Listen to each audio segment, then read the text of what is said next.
Welcome to The Key of Imagination. This week we're going to be looking at the Twilight Zone episode, The Trouble with Templeton. We'll ask the question, what is the trouble with Templeton? We'll try and see if there are ways to experience a kind of trouble with Templeton moment, and I'll reveal my moment of awe, what I hope will be an engaging conversation about getting out and building community. So, grab your keys and let's open up this door to the fifth dimension.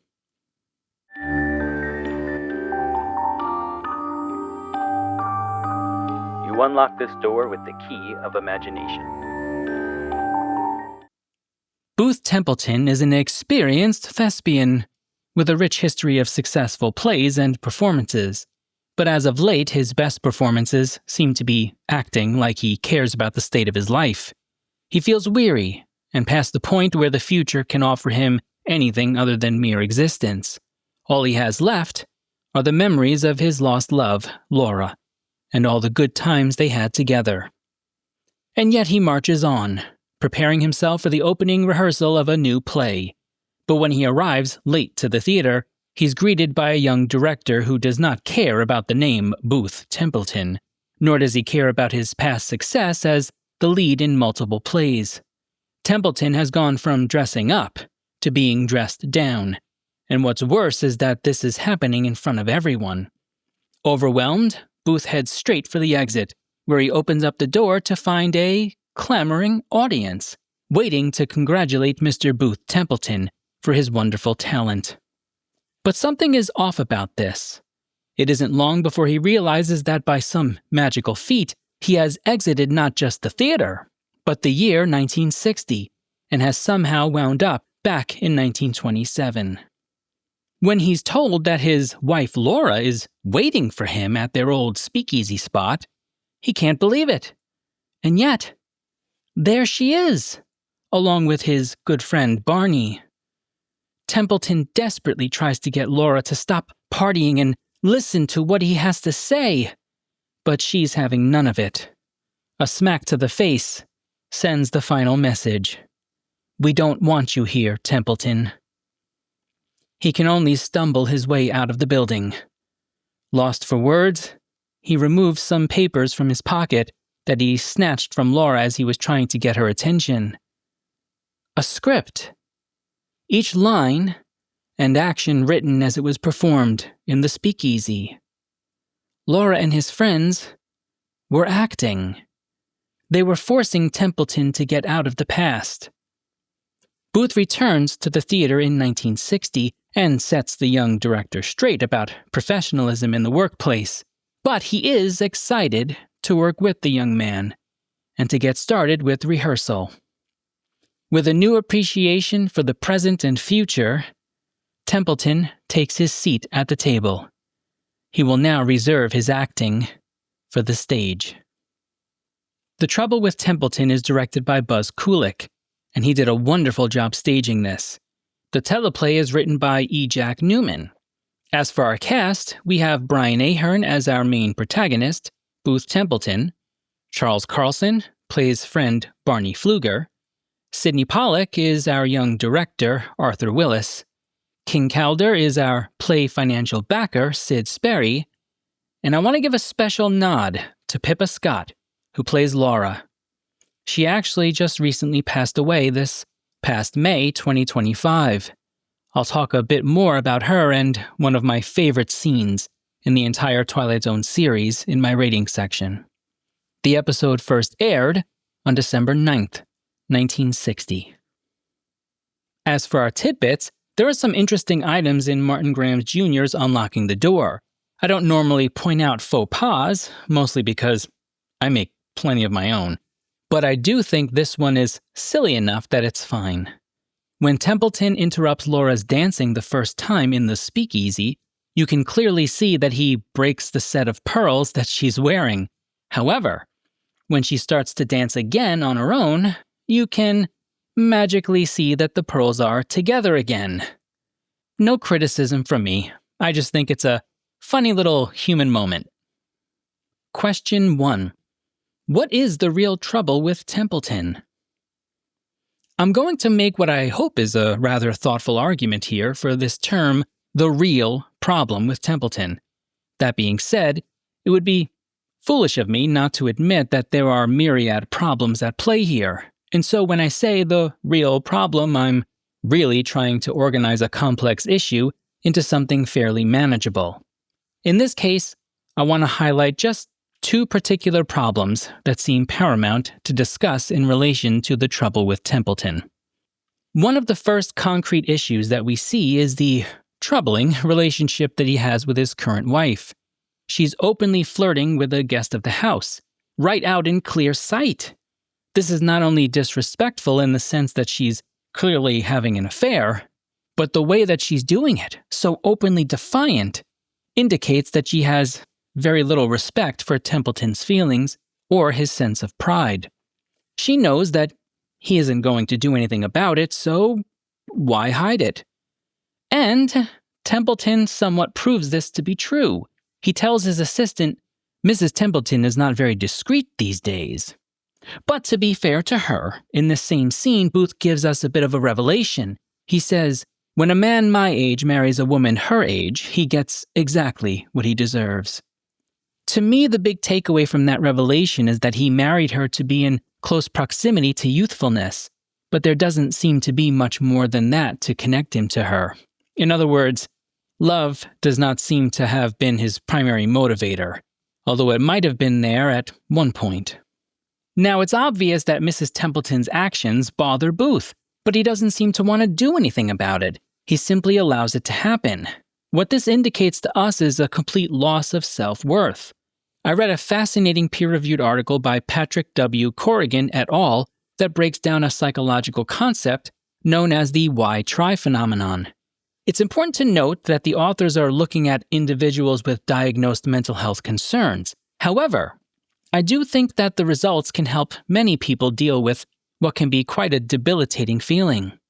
Here's what they found. Results of the path analyses showed people who agree with and apply stigmatizing beliefs to themselves are likely to suffer self-disrespect. Decrease in self-respect leads to behavioral futility. Why try to pursue my goals? I'm not worthy of them or not able to achieve them. The authors are looking at how we define ourselves with stigmas and how that stigmatization quite literally changes the ways in which we perceive our worthiness of things like success, happiness, and even love. If you happen to be experiencing such a voice in your head, you have to push back, even if you don't mean it at first. Open up a new document on the computer, write it in a book, shout it in your car, tell it to shut the hell up, because it's wrong. We all make mistakes. We all have points in our lives that we could have been better versions of ourselves.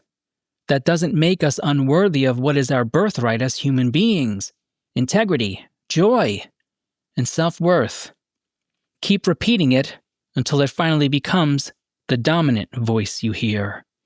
Okay, loss of self-respect/worth is one of the problems, but there is also another one that is even more potentially dangerous. We mentioned the scene early on when he notices his wife flirting with their house guest, and Templeton makes the kind of joke that you have to be very mindful of in the people you care about.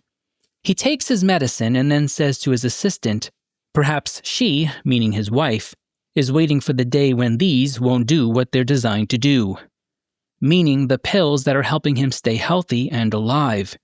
He then adds, perhaps I'm waiting for that day too. Now, some people have a dark sense of humor, in which case a comment like that might simply roll off into the air like nothing. But these are the kinds of comments that we need to, at the very least, log in our minds in order to see if a pattern is forming in our loved ones. Listen, if you believe that someone is in a dark place like this, you do not have the luxury of being kind, and you never apologize for loving someone when it comes to matters like this. Say something, do something, make things uncomfortable, and don't you dare apologize for doing so. In the case of Templeton, he certainly at the very minimum half means it, which is why his assistant reprimands him on the spot. Now, I bring this up because even if we want to grant Templeton that is a half-hearted dark joke, deeply embedded within it is this sense that the future is no longer something to be desired. no longer something from which the present can help to build. We have to always keep in mind that there is a relationship between past, present, and future when it comes to mindfulness. The past was once a future and a present. The future is a yet-to-be-experienced present and past. It might sound silly to say that, but it's vital because the loss of connectivity with any of these three can have really dire results on our overall mental health. In the particular case of Templeton, he only values the past that was. He doesn't quite see the potential for the future or present to add meaningfully to his past. An interesting little tidbit to highlight. When Templeton first walks into the speakeasy, Freddie Iacchino's, he runs over to a spot and says, "She isn't at our usual table." Freddie then points out Laura sitting with Barney at another location. Now, one of my favorite questions to ask with moments like this is, why include it? If you took it out, the episode still functions without a hitch, so why is this moment in the episode? On the surface, it's a way to signal to Templeton that this is not a dream. A dream would have had Laura at that table because Templeton would have kind of written it subconsciously that way. But there is something more profound going on here. He wants Laura to be at the table because then his memory of the past can be preserved. In sitting somewhere else, she challenges his memory and creates what narrative scholar Jerome Bruner calls a narrative breach, a break from the linear expectations of a story. Everything that now happens in this scene dynamically is a narrative breach, a chipping away a bit at his past. Now, a fair question is, Joe, are you saying we shouldn't preserve great memories, you unsentimental monster, you? No, that's not what I'm saying. What I'm trying to say is that a healthy relationship with the past includes a dynamic engagement with it. Why are you accessing this memory? How is it helping you in the present? Memories and nostalgia can be fantastic at boosting our feeling of connectivity with humanity and with our loved ones, but we don't want to build shrines to our memories, temples from which we worship only that one static moment in time that can never happen again. And isn't that the ultimate point here? Templeton's loss of self-worth or respect, his complete collapse of a healthy view of time, all of these create the real problem with Templeton. You can't live in a static dream, a vision of the past. But, and I hope this provides some hope for people who are struggling with their past right now, every time you wake up, get out of bed, interact with the world around you, you are creating a past. When that past gets added to the one you have, it makes whatever you're currently struggling with a percentage point smaller of your overall past. To drive the point home, if you only have one past moment and it's terrible, that's 100% of your past. If you add a new moment, now that terrible one is only 50% of your past, then 25%, then 10%, and then it gets even smaller from there the more you experience the present. Now, it will never be zero. But if we value the present and the future, we can make that terrible past moment statistically insignificant. So keep going. Keep building a meaningful past through a meaningful present and a hope in the future. Question 2. Can we experience a kind of trouble with Templeton moment outside of the Twilight Zone? Okay, confession time. When I sat down and stared at this question, my first reaction was, crap, I think I wrote myself into a corner here. But, as is the magic of writing, the more I wrote, erased, edited, and rewrote, the more I actually made my way to what I think is something quite special. In fact, I actually experienced a kind of trouble with Templeton moment in the process of writing. But the way that I got there was by answering this question from a different perspective, so bear with me. First, let's define what we mean here. When I say trouble with Templeton moment, what I mean is an experience that readjusts the ways in which we look at time, past, present, and future. When Templeton is interacting with his wife, Laura, and his friend Barney in the speakeasy, there's this desperate urge to not simply enjoy the experience, but to own it, to capture it like a lightning bug in a jar. And if you've ever captured a lightning bug when you were a child, you quickly learned that maybe this wasn't such a good idea for the health of the lightning bugs. But it also has the added benefit of teaching children that magic cannot really be captured. It can only be experienced, which is why it's so important for us to be present in the moment. And so I suppose a trouble with Templeton moment is actually a kind of moment of awe for me, one that creates a physical response within us that alters how we view our relationship with the present. Okay, gather around, children. It's time for a story from Uncle Joey. When I was 21 or 22, around there, I saved up and bought what was, at the time, a nice camera. It was a Canon Rebel XT, and it was cool. I took all of these fantastic pictures, and I even remembered to keep the rule of threes when it came to saving my pictures. I had them on a memory card, on an online platform, and even on a thumb drive. And you know what? I still lost them all. It was a wonderful mixture of stupidity on my part and sheer bad luck. But virtually all of them got lost. I remember being really upset for a bit and then just really calm. At some point you have to accept what has happened. Since then, I've actually never been that big on taking photos for the sake of preserving memories as static images. And yes, I'm hearkening back a bit to what we just discussed in question 1. And then it happened. As I was looking for any possible examples of pictures that I took with that camera to share with all of you, images from my time in college, my time dating my wonderful wife, birth of my niece and nephew, my wedding, holidays, family, people I've lost, friends, started to pop up. And I had this moment where I realized that time is really weird. It's somehow both the past and the present. I say that because seeing these images actually did impact me with that true feeling of nostalgia, which in my opinion is actually a combination of joy and sadness in one, the experiencing of something wonderful and the loss of it at the same time.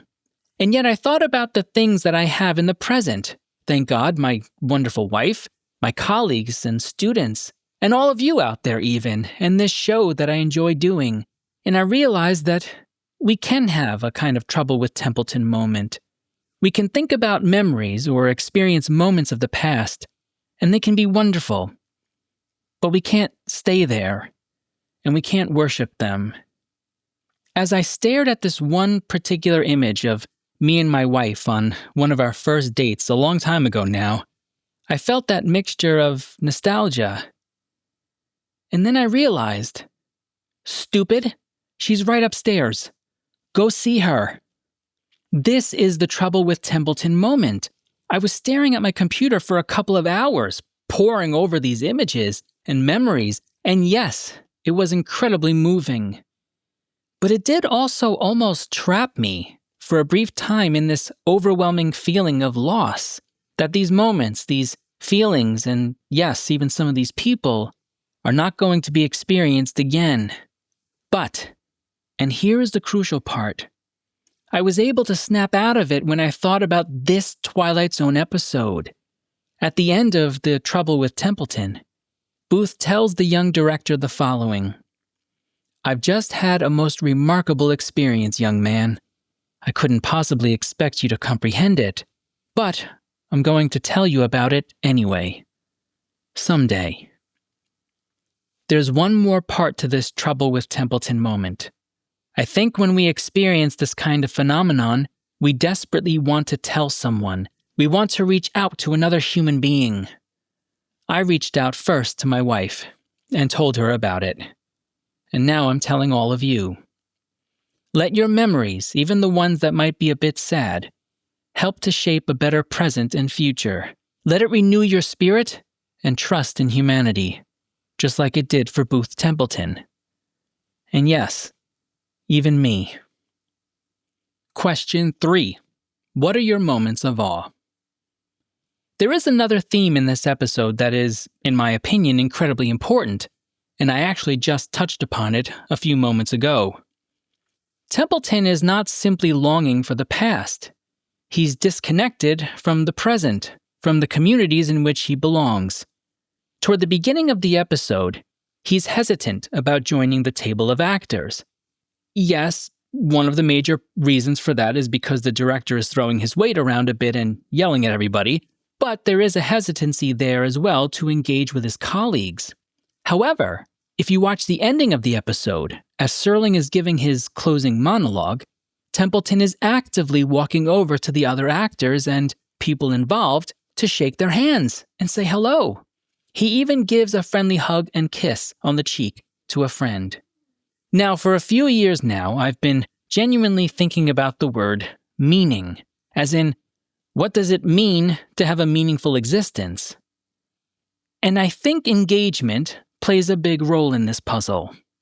Like we see in the example of Templeton, there is a call sometimes for withdrawal from the world in times when we feel weary or a bit overwhelmed by too much interaction.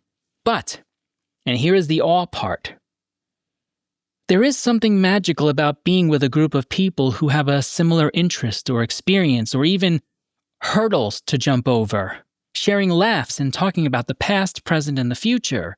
Just like our bodies have immune systems that try and build resistances to diseases, our psychology needs to build resistance and resiliency as well.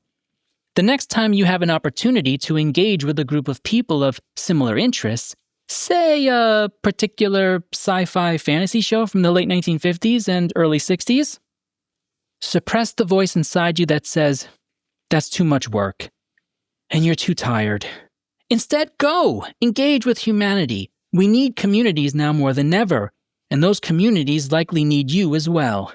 And in keeping with our theme of time, you'll be creating a new past memory that you can draw upon for strength and connectivity with humanity in the future. As for my rating, I'm giving this one a top middle tier. This is one of my favorite episodes. I wish we had just a smidge more of the post-Speakeasy Templeton, but that's maybe a bit of me nitpicking. This has possibly my second favorite scene in terms of acting. I really do love the way that the Speakeasy just kind of goes dark when Booth leaves, and the expression on actor Pippa Scott's face as she steps into the spotlight is the stuff of dreams for an actor. We should all be so fortunate to create something so wonderful in our professional fields. Next time, we'll be taking a look at a most unusual camera, and here are your questions to consider when watching the episode. Question 1. What role does the perception of humanity play in this episode? Question 2. Why is the writing on the camera French? And question 3. What are your moments of awe? As per usual, I've got some comments to highlight from the YouTube channel. On my And When the Sky Was Opened episode, Lwolf12 offers the following. Thought this was a good episode. The acting was good and set design was nice. Modern science hasn't dampened the episode for me. I view it as a science fiction, and while we have made advances in science and quantum theory, I think the mystery of what happens is part of the fun. I appreciate the comment, and I agree. I don't think modern science takes away from the effectiveness of these episodes. You know, sometimes I'll read criticism on Serling and they'll say something like, "Well, he wasn't a real sci-fi writer like Matheson was." Okay, fine. I don't really see it that way, but I get the point. However, what Serling perhaps misses from the sci-fi part, he certainly makes up for in spades in the human psychology part. In this example, the psychological horror of disappearing. It's fantastic. On my A Stop at Willoughby episode, 21st Century Space Odyssey offers the following. Great analysis, man. I subscribed, good sir. By the way, the plot of A Stop at Willoughby takes place in New York City and Westport, Connecticut, a real bedroom community town in Connecticut. And I'm not sure if you're aware of this. Serling lived in Westport just before he relocated to California. Hey, thanks 21st Century. I was not aware that Serling lived in Westport, Connecticut for a few years. I visited his house in Binghamton last year at Serling Fest, but now I'm going to have to make a pilgrimage to the Westport one as well. I love when people offer these kinds of insights. Pinecone6 commented on my Nick of Time episode, "I think the older couple could be them in the future. It's a warning of what can happen if you get involved with the mystic, and letting it take over your thoughts and choices." Thanks for the time, Pinecone6. I appreciate the comment. From some of the other comments that I read, I gather that we're not the only ones who at least got this feeling that the older couple at the end kind of could be a version, at least, of Pat and Don. Again, I don't think it's supposed to be them, but their names are conveniently left out, and they kind of do look like older versions of Pat and Don. So maybe there was something there that we're supposed to feel that way? Either way, I think you're right about the lesson, that it's still there for us to take away. Be wary of mystic seer machines. I'm looking at you.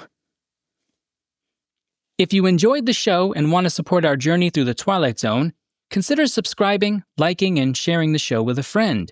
And if you would like to share your thoughts on the Twilight Zone or this particular KOI episode, leave a comment. I just might highlight it and give you a shout out in a future episode. If you don't want me to use your comment, make sure you indicate that. You can also head over to thekeyofImagination.com to learn more about me, my work, and various academic projects that I might be working on in relation to the Twilight Zone and Rod Serling. That being said, even if you hated every minute of this, I'm still going to thank you for spending some time with me. Until next time, remember, all doors are open to those who possess the key of imagination.